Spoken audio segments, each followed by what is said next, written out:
I'm tired of forgiving. I know forgiveness is the Christian thing to do. I know it's what you ask of us.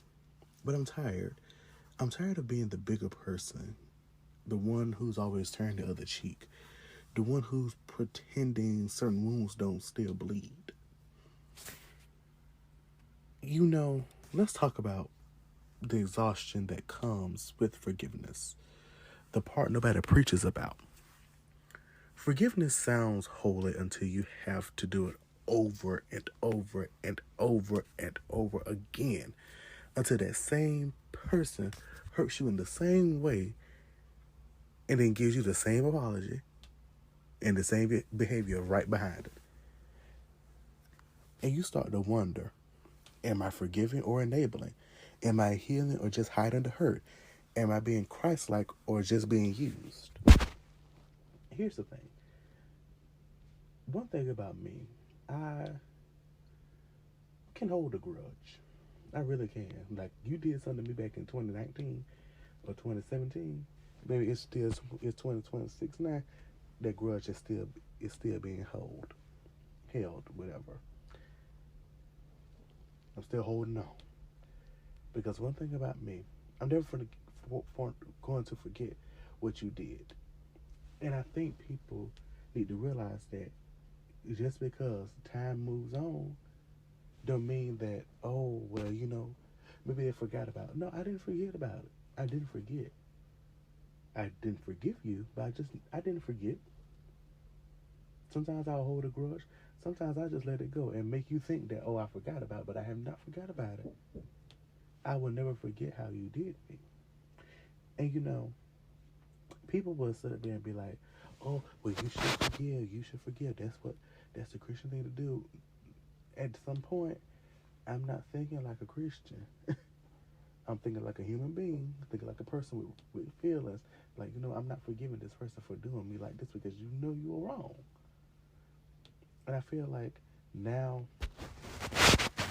as we get older and we are maturing and we're coming up in the world, I think now it's time for us to have a real serious conversation on, do these people deserve your forgiveness?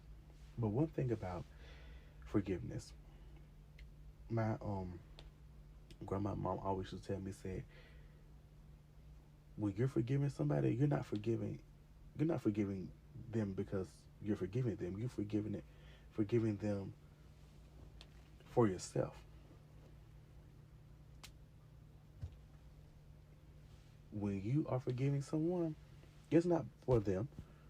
They may think it is because you say, "Oh, I forgive you," but no.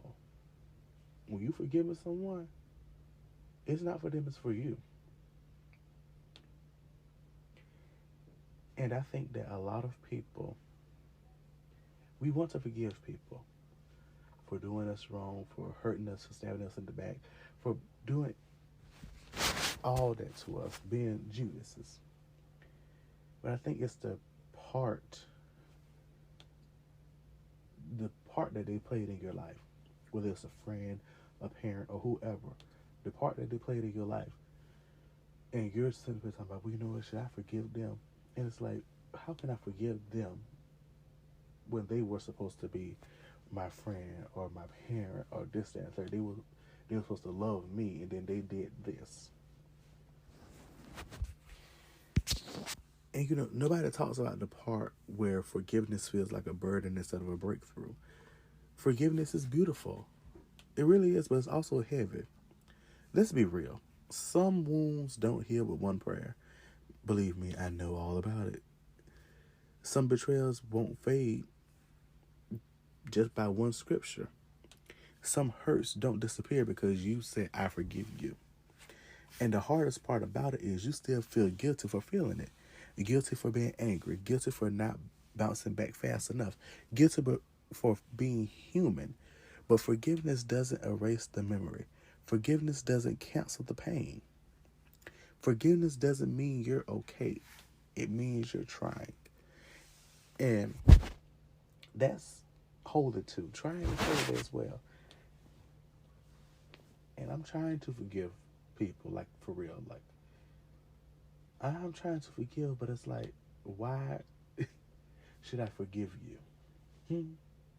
You made my life a living hell.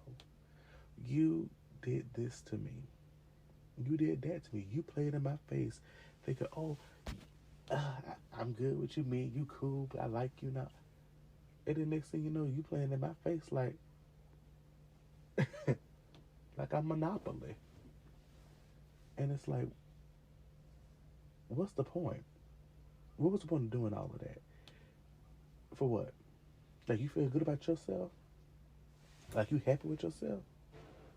You happy you did your friend, your child, whoever, your cousin, whatever. You happy you did that?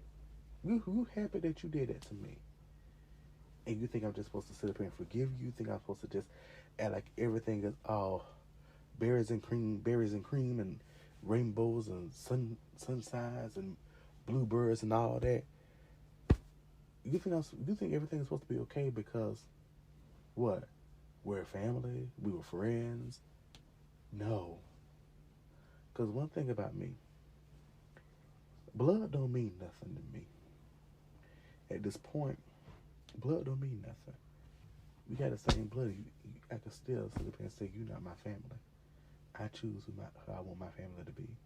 And anyone out there that says, "Oh, well, blood makes you family," I don't care. I don't care. I really don't. Don't care. Never care. Will never care. Now I had to learn something. Forgiveness is not pretending it didn't hurt. Forgiveness is not letting people keep access to you. Forgiveness is not reconciliation. Forgiveness is not weakness. Forgiveness is release from the bitterness, from the resentment, from the weight of carrying what someone else did to you.